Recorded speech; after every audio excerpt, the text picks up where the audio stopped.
Warahmatullahi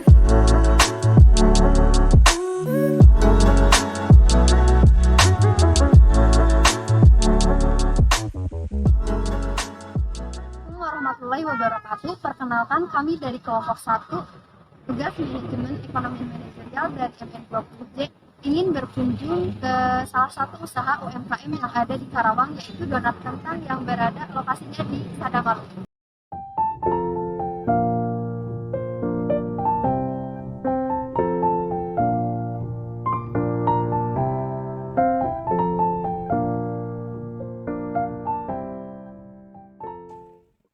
Assalamualaikum Bapak. Waalaikumsalam. Dengan Bapak siapa? Dengan Bapak Atik. Oh, dengan Bapak Atik ya. Bapak boleh tahu nggak kapan didirikannya usaha donat ini? Kurang lebih ini udah 7 tahunan lah. Tahun berapa ya? 2007 tahunan ya. 7 tahunan. Oh iya. Tapi sebelumnya Bapak udah stay di sini apa gimana Pak? Udah. Dulunya Bapak jualan dulu ke nitipi ke warung. Oh, di titik ke warung ya. Itu kurang lebih selama setahun itu. Oh, selama setahun. Cukup lama ya Pak ya. Terus Bapak kenapa Bapak memutuskan jualan donat? Ya pertama yang mungkin perlukan kerja Bapak saja. Oh Kalau kerja iya. kan penghasilan dikit. Nah, begitu nggak dikit. Ya begitu aja lah kalau pertamanya. Datar aja gitu ya Pak ya. Jadi makanya selalu pesan jadi pegawai. Oh, bosan jadi pegawai. Oh, seperti itu ya Pak. Terus Bapak didirikannya oleh siapa Pak? Yang ini pertama yang punya ide itu emang istri.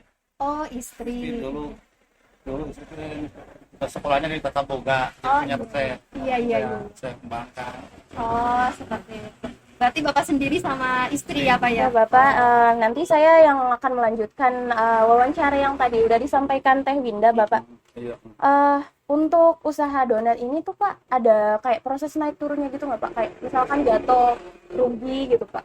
Enggak, dari pertama mungkin perasaan mah jadi grabeknya naik terus, naik stabil, nggak naik turun. Pertama kan dari kecil dulu, terus naik sekarang. Semenjak COVID sampai kali tetap stabil, nggak turun. Nggak turun, berarti walaupun ada COVID juga nggak berpengaruh ya Pak ya? Oke Bapak, untuk pembuatannya sendiri itu biasanya pakai manual atau tangan atau Kalau mesin? pertama tahun 1, kedua, ketiga pakai manual. Manual, terus kalau sekarang? Kalau tahun keempat sekarang pakai mesin. Pakai mesin ya Pak. Boleh tahu nggak Pak mesinnya itu yang kayak gimana ya Pak? Mesin ini apa namanya, mesin donat apa namanya, yang pakai itu nih, pakai dinamo. Itu namanya apa, mesin apa namanya, kurang namanya apa ya? Pokoknya pengaduk donat, pokoknya pakai Penggiling mesin donat, ya Pak nah. ya. Mixer, mixer lah. Kalau di sini Bapak tuh sendiri atau ada karyawannya juga ya Pak? Pertama sama istri, sama keluarga. Kalau sekarang ya ada karyawannya. Tapi kita karyawannya nggak jauh, tetangga, punya deket-deket. Berarti otomatis ada lah ya Pak ya? Oke Bapak, berarti di sini ada karyawannya ya Pak yang ngebantu Bapak ya? Kira-kira ada berapa orang Pak? Ada 4 orang? Oke. Kalau biasanya jam buka sama jam tutupnya itu Pak? Kalau sekarang mau bukanya jam 10. Jam 10. Jam 5 sore lah, jam 6. Terus untuk pemasarannya Bapak itu cuma stay di sini atau juga ada yang Ada kayak online. order gitu? Oh ada. Oh pakai Gojek juga ya Pak ya? Berarti kalau misalkan pemasarannya tuh nggak cuma ada di sini ya Pak ya? Berarti di sosial media juga ada ya Pak? Selanjutnya saya lanjutkan ya Pak. Ya, emang Untuk ketahanan produk kira-kira itu berapa lama ya Pak? paling sehari kan nggak lama. Hari 2 hari. Terus kalau misalnya ini kira-kira sehari habis semua atau enggak? Kadang-kadang habis, kadang-kadang Dan susah. Untuk modal barang dari mentah sampai barang menjadi donat ini kira-kira berapa Pak? uang. Iya. Gimana? Berupa uang 1 juta. 1 juta dari mentah sampai jadi itu. Modalnya itu. Kalau sekarang ya. Kalau sekarang. Dulu mah kan. Terus kalau untuk peralatan yang digunakan sendiri itu keuangannya dicatat atau menggunakan komputer, Pak? Enggak, biasa aja. Catat aja. Pencatatan aja berarti, pembukuan berarti gitu ya masuknya. Bukuan yang enggak juga ya. Biasa aja. Oh, catatan biasa aja. Terus kalau untuk harga satuan donat itu berapa, Pak? Rp2.000. Rp2.000. Kalau jumlah perharinya kira-kira berapa? Kurang lebih rata-rata 1.000. Penghasilannya berarti lumayan sehari. Kalau di kondisi COVID ini, omset selama sebulan itu berpengaruh atau enggak kira-kira? Oh, perasaan mah ya biasa aja. Berarti tidak ada penurunan gitu ya, Pak? Biasa. Lantas cara apa yang Bapak lakukan untuk mempertahankan usaha Bapak ini? Itu kualitas, terus pelayanan, terus konsumen, sebaik mungkin. Mungkin sekian ya Pak untuk wawancara mengenai usaha Bapak ini. Terima kasih Bapak udah meluangkan waktunya untuk kami. Sama-sama, ya. Mohon dengan dilancarkan lah ya. Ya, amin. Kepalanya diberes. Assalamualaikum warahmatullahi wabarakatuh. Saya Winda Apriani dari MN20J kelompok 1 akan mempresentasikan hasil wawancara dengan Bapak Atik. Dari teori pemasaran, Bapak Atik sudah bagus karena tempat berjualannya berada di tempat yang pas atau ramai. Selain itu juga Pak Atik berjualan di sosial media atau bisa dipesan di Gojek. Untuk teori keuangan, sehari modal 1 juta dengan penjualan donat 1000 pieces atau 2 juta. Tetapi Bapak Atik tidak ada pembukuan, jadi kurang detail untuk rincian penghasilan. Untuk teori MSDM, Bapak Atik mempunyai 4 karyawan untuk membantu pekerjaannya, dan Pak Atik ini merekrut karyawan dari tetangga terdekat. Jadi Pak Atik secara tidak langsung sudah membantu mengurangi pengangguran di daerah tersebut. Dan untuk teori produksi, Bapak Atik selama 8 tahun produksi, pertama itu manual, dan selanjutnya itu menggunakan mesin untuk mempermudah atau mempercepat pembuatan adonan.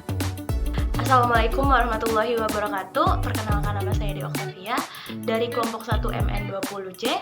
Hari ini saya akan mempresentasikan hasil dari interview dengan Bapak Atik. Berikut saya rincikan. Untuk yang pertama yaitu mengenai tentang pemasaran. Dari segi pemasaran tersendiri, Pak Atik mempunyai strategi yang cukup baik karena memilih tempat yang strategis atau dekat dengan jalan dan juga dengan keramaian penduduk. Yang kedua yaitu Bapak Atik mempunyai strategi pemasaran dalam segi pemasaran ke orang-orang, tidak juga dari mulut ke mulut atau bertemu langsung dengan konsumen, melainkan melalui media sosial atau e-commerce. Selain itu juga Pak Atik juga dalam segi keuangan cukup baik karena memiliki modal yang cukup mikro atau kecil, tapi memiliki laba yang cukup besar.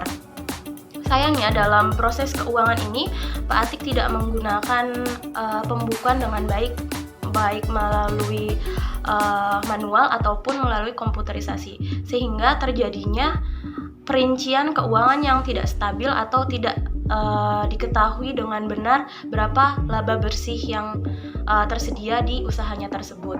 Untuk proses SDM-nya sendiri, Pak Atik mempunyai 4 karyawan yang direkrut di sekitar usahanya tersebut atau di sekitar rumahnya tersebut, sehingga beliau mengetahui karakteristik dari pegawainya tersebut dan juga mampu mengurangi pengangguran yang berada pada sekitar daerahnya tersebut.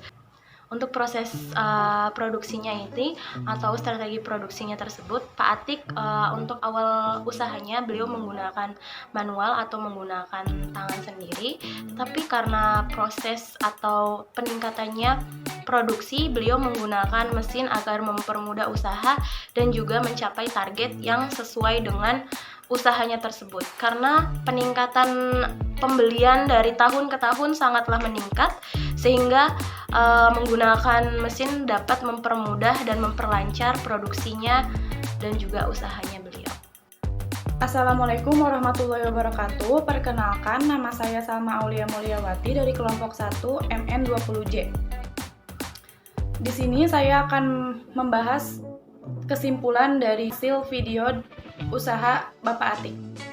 Yang pertama ada teori pemasaran, yaitu sistem pemasaran yang cukup bagus karena Bapak Atik sendiri sudah mengikuti kecanggihan teknologi yang ada. Contohnya seperti sudah bisa pesan online di beberapa aplikasi digital seperti Gojek dan Grab. Yang kedua ada keuangan. Menurut saya, Bapak Atik kurang detail dalam mengelola keuangan karena tidak dirincikan secara jelas pendapatan bersih dan kotornya, sehingga perhitungan keuangan pun tidak dapat dipastikan dengan benar. Lalu yang ketiga ada teori SDM. Dalam segi SDM, Bapak Atik terlihat cukup bagus dalam perekrutan karyawan. Karena dengan kinerja karyawan yang bagus, cekatan, dan ramah itu dapat menjadi salah satu penilaian paling penting bagi konsumen. Karena pelayanan yang bagus, selain itu juga Bapak Atik memilih merekrut karyawan yang ada di lingkungan sekitar terlebih dahulu. Karena selain dia sudah mengetahui karakter pekerja, secara tidak langsung Bapak Atik mampu membantu mengurangi tingkat pengangguran yang ada di lingkungan sekitarnya. Selanjutnya, dalam keputusan produksi dan memproduksi donat, Bapak Atik memproduksi pembuatan donat itu terlihat lebih mengikuti zaman karena dengan sistem atau proses pembuatan yang canggih dengan menggunakan alat-alat yang sangat canggih sehingga mempermudah dalam pencapaian target. Tidak hanya itu, karena dengan cara ini pun dalam proses produksi tidak banyak memakan waktu dan dengan sistem ini pun produksi akan terlihat lebih konsisten. Terima kasih. Wassalamualaikum warahmatullahi wabarakatuh.